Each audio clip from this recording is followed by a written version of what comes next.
I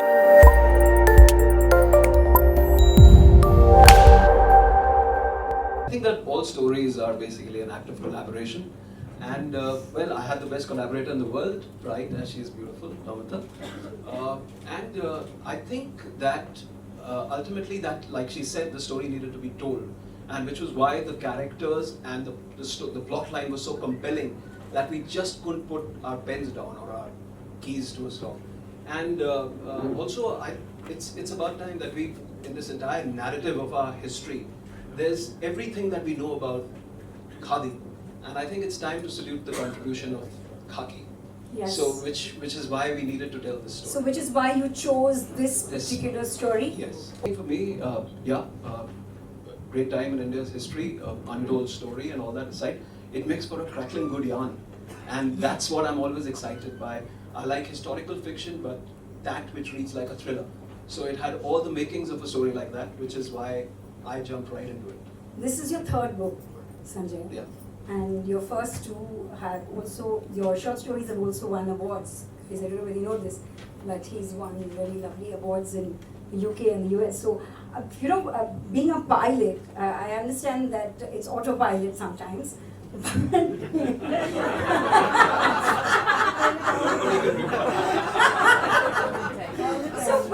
So how did you get time out from flying and then trying to catch up on your sleep and write all these amazing stories? Your checks in the mail. Stop this.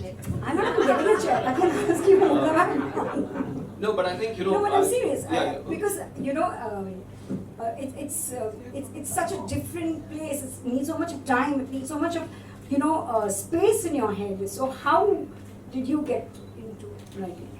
I think I need to write a book about this, because I now believe, after 25 years of flying, that jet lag does this for you. I think jet lag opens up neural pathways which you never knew existed. And I really have jet lag to thank for it. So, it's the only positive effect of jet lag. So, it's physically tough to write in that space. But I think all my best plot ideas, story ideas have come at a time that I've just come back from a flight and I'm still recovering. So, Arshad is on a roll. I think we should just give it now. I'll be arrested straight after this discussion. And if you hang on long enough, he'll reveal all. So yeah. So, yes, but I strongly resonate with what he said about malts and how they can be single or otherwise. But I think that human condition, we set ourselves up for betrayals because we are preconditioned to it. We have these false sense of entitlements, etc., etc. And what Arshad said is very right, that one man's betrayal may be another man's nationalism or another man's patriotism, you never know. When of course Arshad would agree with me on that. I agree with everything you said. Okay, so agree with this one. I know it's coming from your heart. So when we were, of course, young and foolish, we used to feel that. Last year. Yes, that was this. Last year. We used to feel that being true to one person is a betrayal of an entire gender. So, we are now old and foolish. After the INA lost, the British were very triumphant and they said, we're going to teach them a lesson. So they say that, they chose 3 men and Subhash Chandra Bose himself couldn't have chosen better because he chose a Muslim, a Sikh and a Hindu, and he put them up for trial. And the British put them up for trial. And the whole point was that treason against emperor. But the point they made was, we are an independent government, we are a professional government, and we do not owe allegiance to the crown. They actually fought the case, and those men were actually, sentenced to death. What happened was the country actually rose up. Even the leaders, if they weren't around, the Bombay Mutiny happened, and the kind of domino effect that started to happen. And finally they understood that there is actually no way that we can actually stay on in India. So though they didn't win, the point is that the kind of turning point was the fact that they fought. They didn't just lie down and they didn't just keep on accepting, and they said, okay, it's something, even and what Subhash Chandra Bose keeps on saying, that that idea that we have to sacrifice Are you willing to do that? So they were willing to do that, and that is what caught, I think, the imagination of the entire country, and everybody from that point onwards, they knew that they could stay on in India. And Sanjay, if you would like to share what you were talking about, that book that you... Yeah, so it was, in fact, it reads like fiction.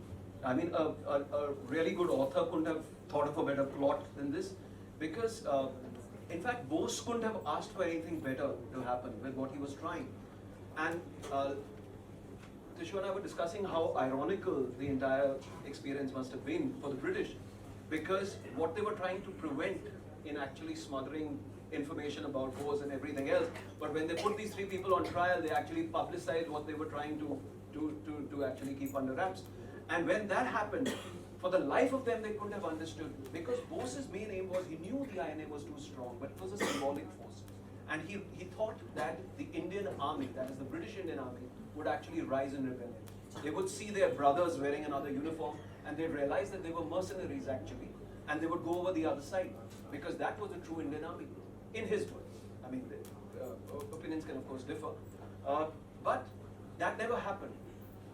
However, because of the Red Fort trials, it all came to light, and India suddenly started becoming patriotic in a different hue, in a different kind of way. When their field marshal was asked in 1942 that, can you hold India? His reply was, I have no reason to suspect the loyalty of the Indian sepoy as they used to call them. But in 1945, when he was asked the same question, he did not reply for a long time. And when he replied, he says, I have no answer to give. I cannot guarantee the loyalty of the Indian sepoy today, because he has seen what it is to be Indian. So their foundations were shaking. And when the first mutiny, the naval mutiny, happened in Bombay, they realized that they could not hold on anymore. There is a very interesting book which is out now called Holding On to the Jewel. And it's by a British historian who's, again, there's been records that have now come out in the open, and documents and files, secret files that have been. And it's amazing that the British actually never intended to leave India. And strangely enough, they had earmarked a plot 150 acres in size outside Delhi to keep as their embassy. A 150-acre plot which would help India militarily and economically. They wanted to hold on even then, because they thought that they could give some form of autonomy, people would be happy, and they would never have to leave. So what compelled them to leave ultimately was the fact that they did not have the manpower, the sepoy, the eternal sepoy who guarded every cantonment. They did not have him on their side, and they could not hold on to his loyalty. They decided that before they are slaughtered to a man, which was their nightmare from the 57 mutiny, they better leave. And their communications that happened at that time bear this out to a large extent. Just tell you an incident. That since we've known each other for so long, and we've worked on this for so long, that those styles actually merged. And what happened was that there were parts where I thought that I have done a lot of research, and I've been influenced by military history and battles all the time, so let me write this scene, this battle scene. And then she would come in and say, no, but it's not making sense like this, I think we should do this. And then we would incorporate that, or the other way around. So we would keep coming back and cross-referencing and going back to the same thing again and again, till, strangely enough, a style of its own emerged, which is, I think the best part of both our styles. I believe that you write first for yourself, and then if it goes out to a larger audience, that's brilliant. I also believe that we often tend to romanticize the past, and by the past I mean history. So my question to you is, how much of the fact did you keep as fact? How much of it did you actually fictionalize so that it went under the genre of historical fiction? There was no actual effort made to achieve any of those ends there. But fiction writers are not really duty bound to report, in the sense that you could actually stick to facts all the time, but then your narrative would read like a lecture on history. And then what would happen is that you would completely leach all vigor out of your story. You'd make it sound so boring and tepid, and probably not engaging or exciting. On the other hand, you can't also be fast and loose with your facts, simply because there are real people involved here, there are real incidents that took place. So you've got to strike a balance. That's the most exciting thing about historical fiction, that you find that balance and you find those holes and you spin a yarn through them. To your research for the book, one of the interesting things was where you sat down and you found historical papers, and Sanjay also pointed out the fact that they burned those papers, so therefore you were not able to fill those gaps. So how did you fill those gaps in history?